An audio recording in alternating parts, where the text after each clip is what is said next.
Assalamualaikum warahmatullahi wabarakatuh. Bismillahirrahmanirrahim.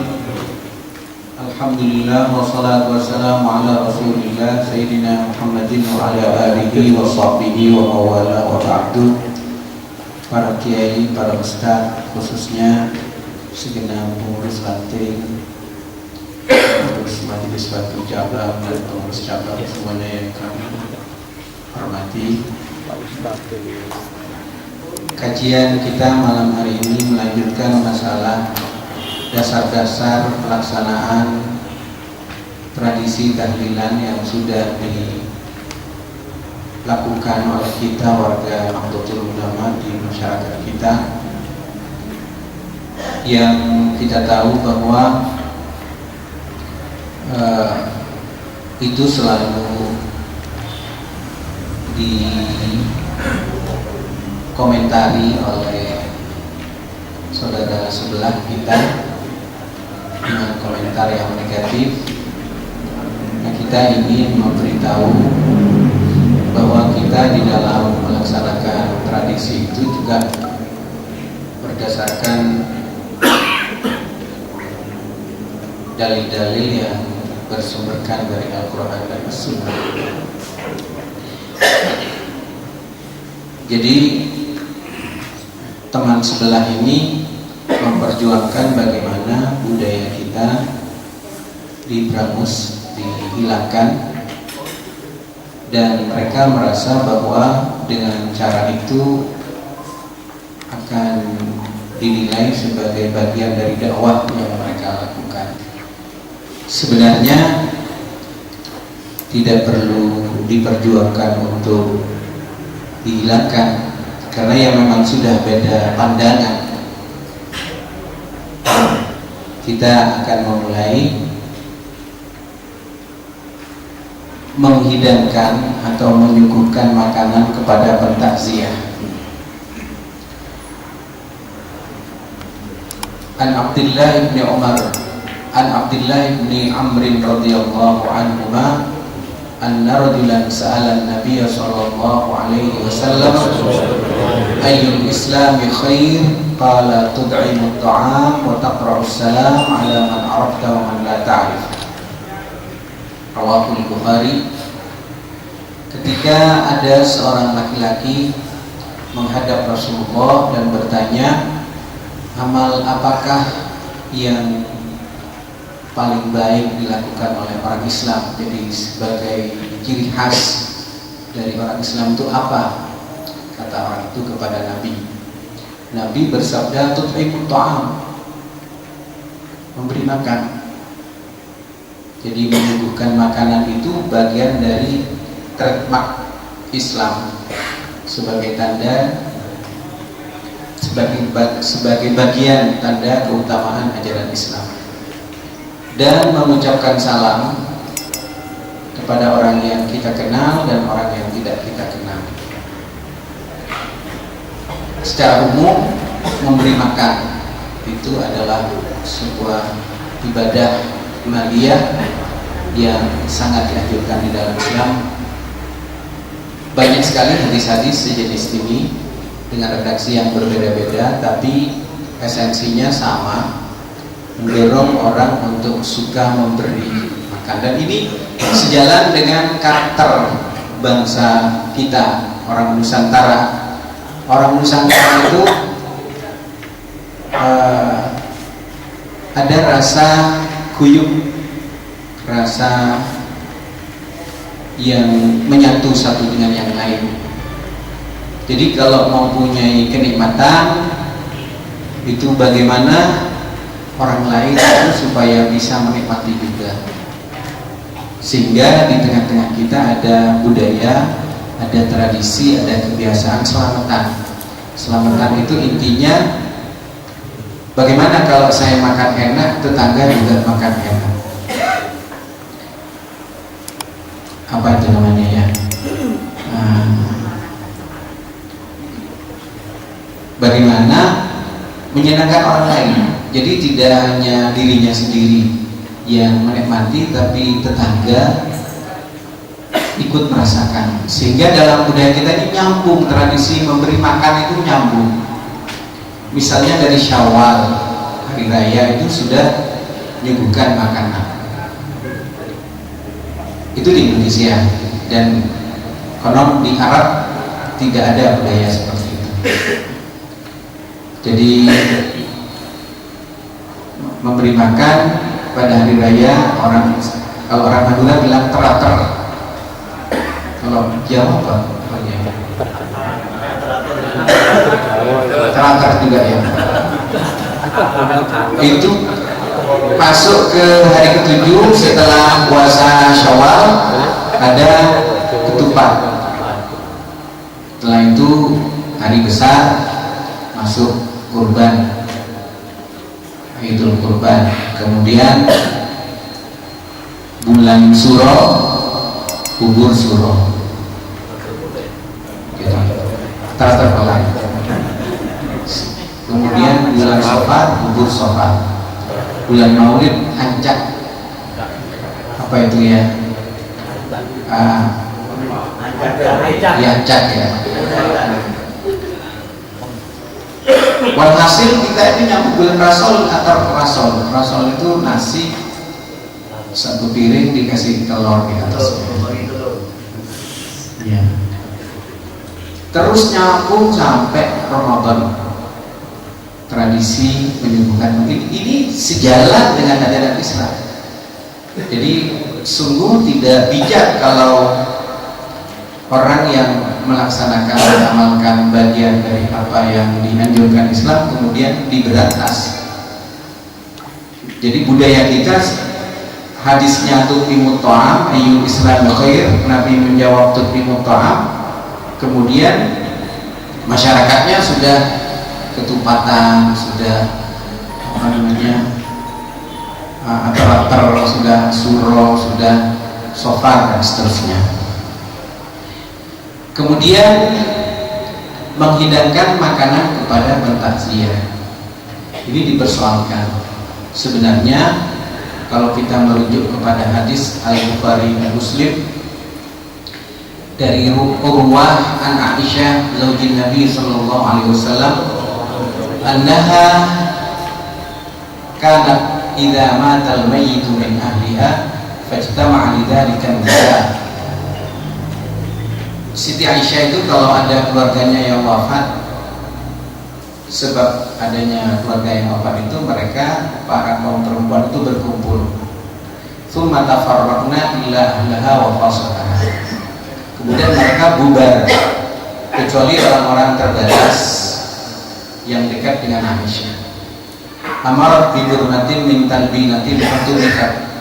Tsumma suni'a zaridun fasubbatit talbina 'alaiha. Tsumma qalat kulna minha. Jadi sisa orang yang tidak pulang itu dari takziah oleh Aisyah ditahan. Tunggu dulu, jangan pulang. Saya membuat bubur talbinah. Talbinah itu sop atau kuah dari tepung dicampur susu dan madu. Jangan pulang dulu, ayo makan ini, kata Aisyah. Karena saya mendengar Rasulullah SAW bersabda, at-talbinatu mujimmatun li fuadil marid tadhhabu bi ba'dil huzni. Bahwa talbinah itu ya bubur tadi dapat menenangkan hati orang yang sakit dan menghilangkan sebagian kesusahan. Artinya bahwa menyuguhkan makanan saat ada keluarga yang meninggal itu sudah dilakukan oleh Siti Aisyah, istri Nabi SAW. Jadi tidak benar kalau orang itu mengatakan itu bid'ah, karena itu sudah dilakukan oleh istri Rasulullah SAW. Sayyidina Umar radhiyallahu anhu memerintahkan agar menyuguhkan makanan kepada pentakziahnya. Peristiwa sedih terjadi saat Sayyidina Umar ngimami sholat subuh. Ada orang kafir bernama Abu Lu'lu' al-Majusi itu menikam Sayyidina Umar dengan pisau sehingga banyak mengucurkan darah. Dalam kondisi yang memprihatinkan itu, Sayyidina Umar masih sempat berpesan kepada seseorang yang dekat dengan beliau yang bernama Suhaib. Athar ini diriwayatkan oleh Ahnaf bin Qais. Qala hina tu'ina Umar amara Suhaiban an yusalliya bin nasi thalathan. Ketika Umar ditusuk, beliau memerintahkan kepada Suhaib hendaklah mengajak orang-orang sholat 3 kali. Ini penafsirannya banyak, dan 3 kali setiap orang melakukan 3 kali atau 3 kali pelaksanaan jamaah dan lain sebagainya. Wa mara bi an yuj'ala lin-nasi ta'aman. Sayyidina Umar saat menjelang wafat ditusuk oleh Abu Lu'lu' al-Majusi itu memerintahkan kepada Suhaib untuk menyuguhkan makanan. Jadi memberi makan kepada pentakziah itu selain dicontohkan oleh Sayyidah Aisyah, juga dicontohkan oleh Sayyidina Umar bin Khattab. Memang ada athar riwayat dari sahabat yang menyebutkan bahwa berkumpul dan makan-makan setelah mayit dikebumikan itu di rumah mayit itu bagian daripada meratapi mayat yang dilarang oleh agama. An Jarir bin Abdullah al-Bajali qala kunna na'uddu al-ijtima'a ila ahli al-mayyit wa sani'at at-ta'am ba'da dafnihi min an-niyaha. Diriwayatkan dari Jarir bin Abdullah al-Bajali, ini salah tulis ini, al-Bajali.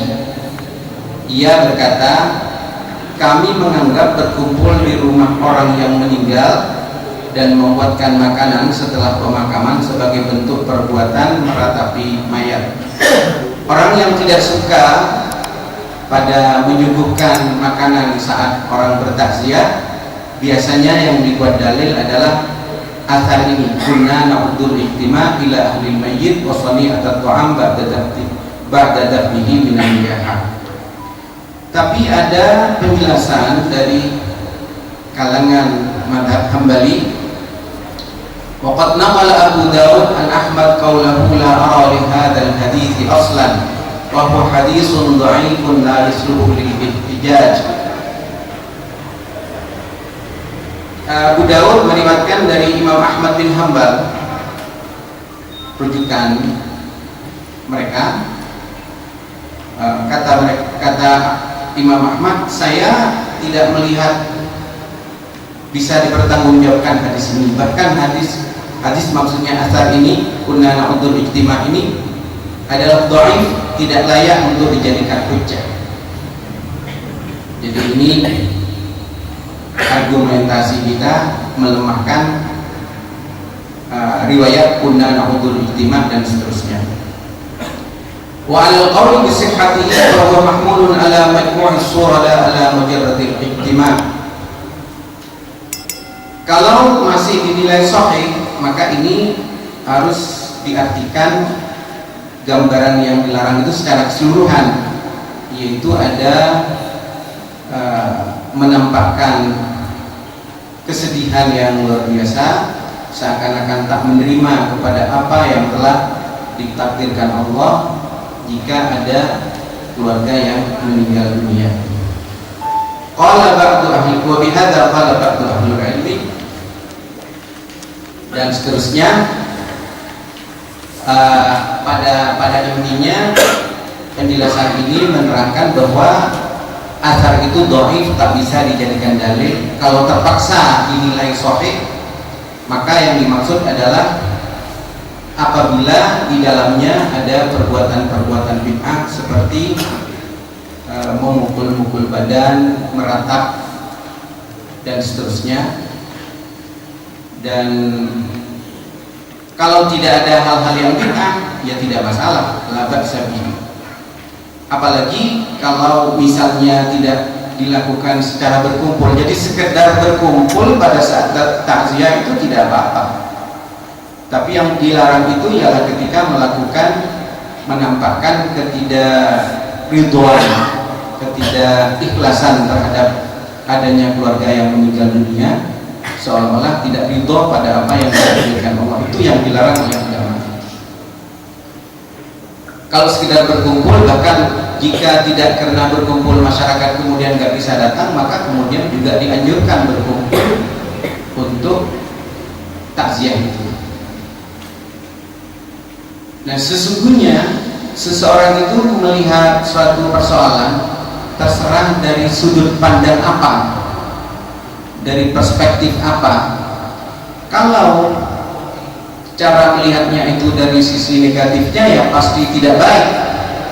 Misalnya seorang dokter mengobati, kok tega, orang sudah sakit, sudah mati, masih kena bayar uang di rumah sakit sekian juta. Kalau dilihat dari negatifnya itu.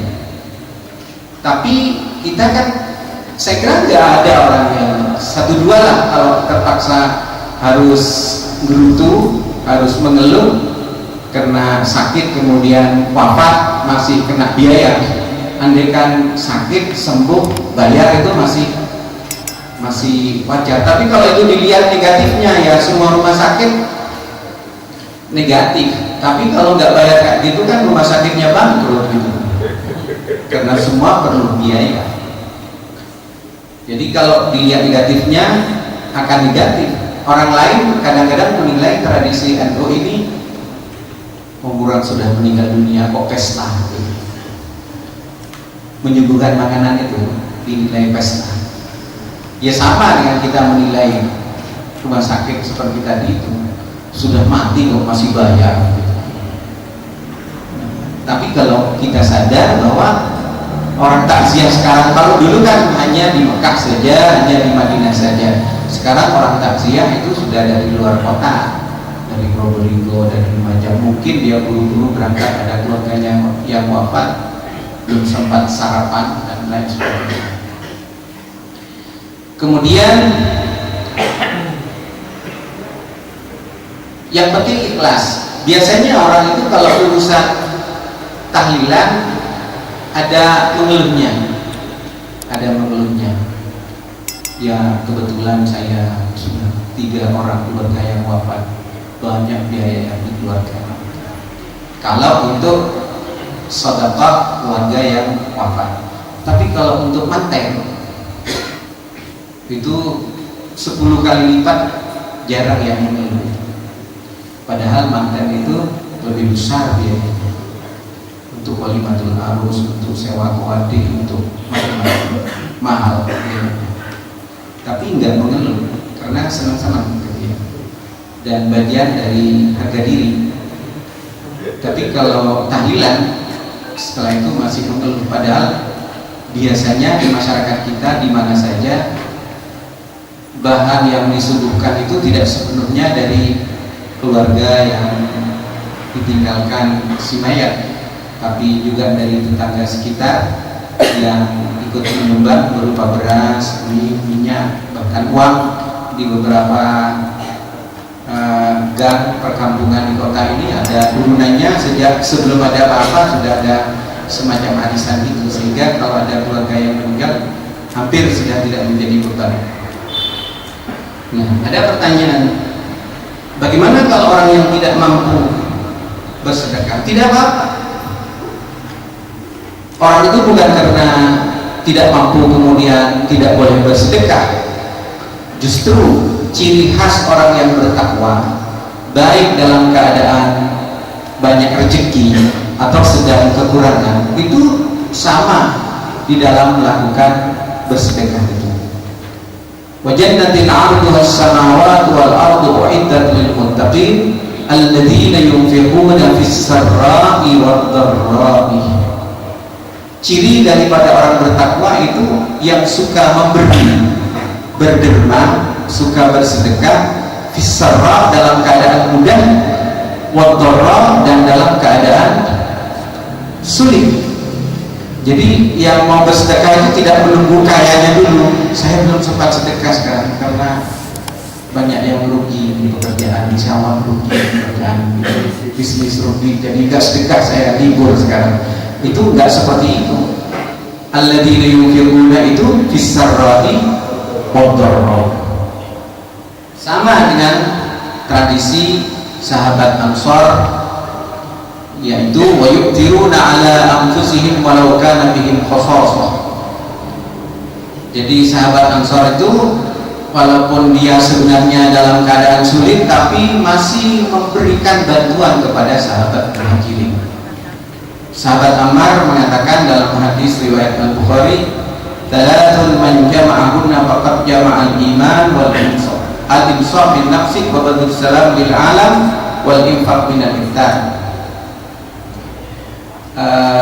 Ammar berkata, 3 perkara siapa yang mengumpulkannya maka telah menyempurnakan imannya, yaitu menyadari kewajiban dirinya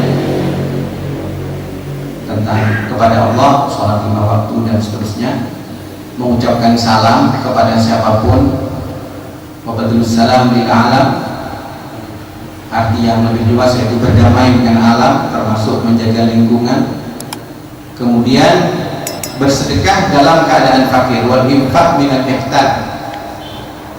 Itu bagian dari tanda keimanan. Orang yang dirinya dalam keadaan pas-pasan masih bisa memberi, itu simbol daripada keimanan orang tersebut. Kemudian orang sebelah menuduh kita tidak tahu pada kitab I'anatul Talibin yang menjelaskan sebagai berikut. Kata Syekh Bakri Syarrah, pengarang kitab I'anatul Talibin, tentang makan di rumah duka itu bid'ah.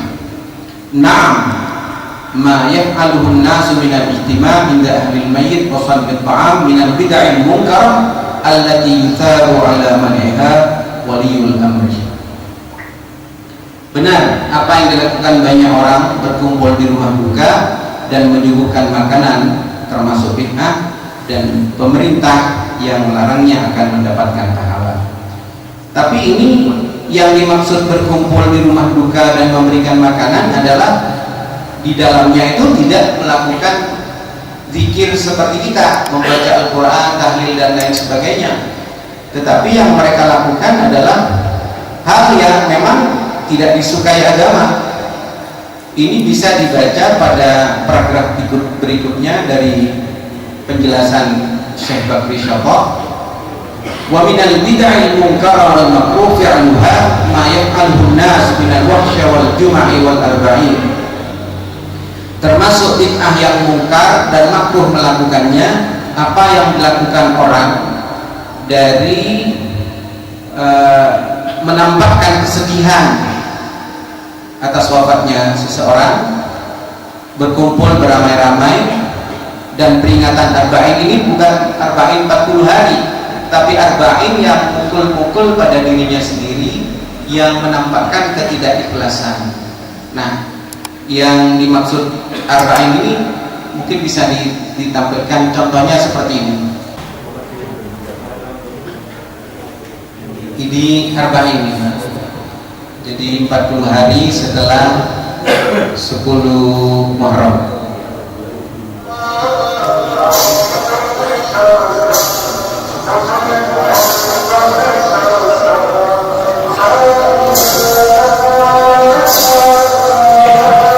Itu rantai diturunkan ke tubuhnya.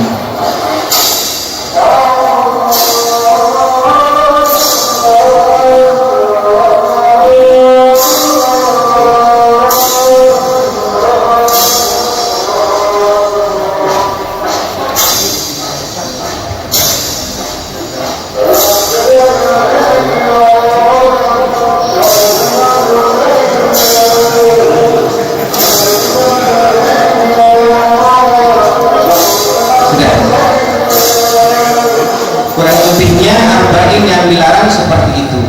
Bal kullu dzalika haramun in kana mimmalil mahjur. Bahkan penyelenggaraan penyuluhan makanan itu menjadi haram kalau itu diambil dari harta yang masih ditahan karena punya anak kecil yatim misalnya. au min mayyitin alaihi dain, atau mayat yang mempunyai tanggungan hutang, au yatarattabu alaihi darar, atau mendatangkan mudarat. Seperti yang tadi itu, memukul-mukul itu kan bisa luka, bisa sakit dan lain sebagainya. Itu tradisi Syiah. Jadi seperti itulah para kiai, para ustaz semuanya yang dimuliakan Allah, bahwa tradisi kita adalah tradisi yang menyatu dengan budaya. Para ulama terdahulu telah berhasil menanamkan sebuah kebiasaan, merevisi, meralat apa yang sudah menjadi budaya yang tidak sesuai dengan syariat, disesuaikan dengan syariat, diambilkan dari dalil-dalil yang bersifat umum seperti sedekah, seperti kebersamaan, seperti menjaga menjaga persatuan antara yang satu dengan yang lain dengan bentuk tahlilan. Tahlilan adalah satu perbuatan, satu amaliyah yang paling layak untuk dilakukan pada saat di antara keluarga kita ada yang wafat. Tidak ada yang lebih pantas daripada tahlilan.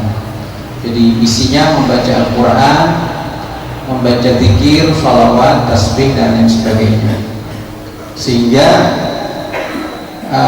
itulah yang paling menyejukkan hati sahibul musibah.